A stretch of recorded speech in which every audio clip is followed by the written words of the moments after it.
The Open Exemption Provisional is a significant rule change coming to the NASCAR Cup Series, and Kevin Harvick and other insiders have some comments. The new rule will provide a noteworthy driver outside of NASCAR an extra 41st starting slot if that driver fails to make the 40-car lineup in a particular event. However, not everyone is happy with that new rule.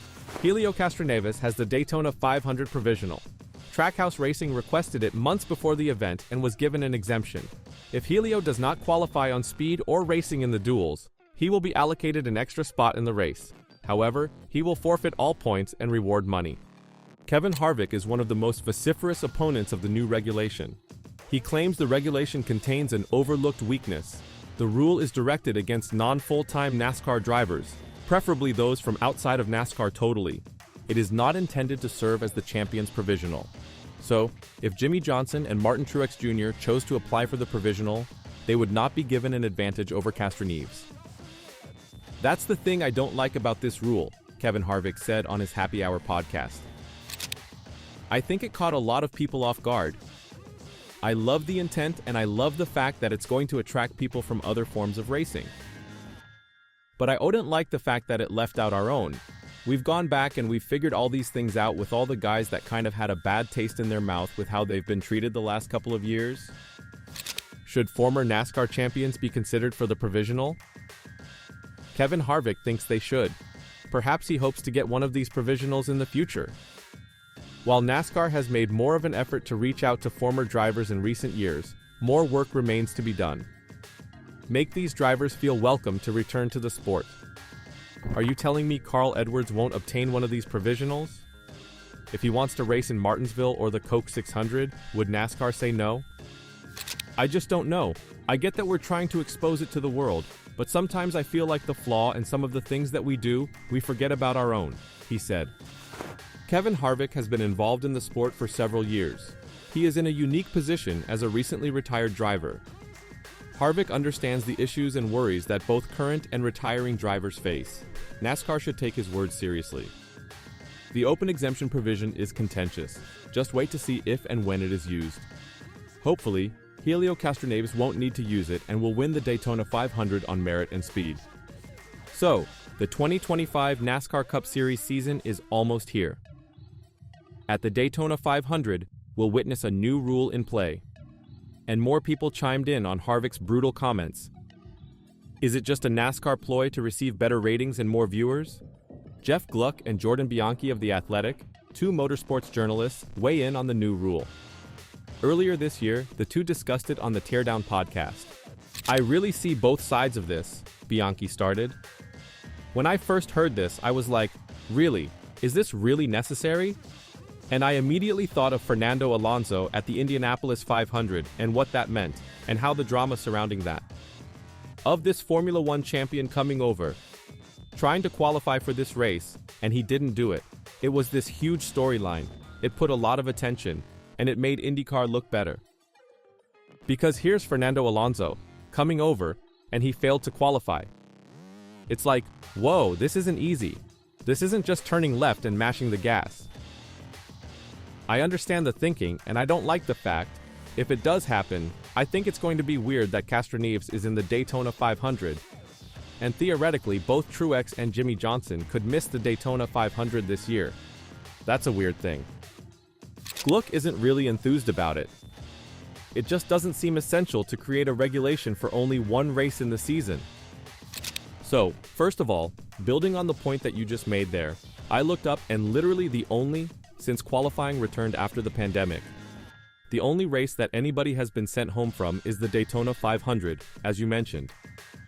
So, it's really about the Daytona 500, Gluck explained of the new NASCAR rule. That's what it seems like, right? This is trying to solve a problem that doesn't exist. And to me, it's also detracting from part of what makes the Daytona 500 special. The duels are fun and it's exciting to see the reaction of who made it in. And you know, oh my gosh, this person did this on the last lap of the duels and this person did this. Qualifying as well, oh, this person just locked in a spot. The emotion, the excitement, or on the other hand, the heartbreak, the setback, you missed it. It's part of the build-up to what makes the Daytona 500 NASCAR's biggest race. Nobody expects a driver to be given a berth in the Indianapolis 500. So why would NASCAR want to do this with the Daytona 500? Is NASCAR undervaluing itself in its efforts to expand and attract new drivers from outside the sport? What do you think? Are they just selling themselves for ratings? But that's not all that had been changed for this season, as the Clash at Bowman Gray was another NASCAR event on a quarter-mile circuit. But it was nothing like the action at the Los Angeles Coliseum. The Madhouse offered excellent action and sent a clear message to the grassroots. Events like the NASCAR Clash must serve a purpose. It began as a marketing initiative for Busch Beer and the Cup Series. A glimpse of what was to come at the Daytona 500. Clearly, the Clash has changed throughout time. Now, the season's inaugural exhibition serves a different purpose. But what exactly is that? NASCAR needs to figure this out. Jeff Gluck of The Athletic discussed the distinctions between LA and Bowman Gray on the teardown. I just think it's two completely different things, Gluck said. You can't really compare them because, with LA, one is an event to grow the sport. What was it? 70% of ticket holders the first year had never been to a NASCAR race before. You have Ice Cube, Wiz Khalifa, Cypress Hill. I mean, it was about the concerts. You had the college section of the partying kids. You know, you had right near the city downtown, and LA knew that NASCAR was there. The Uber drivers and stuff.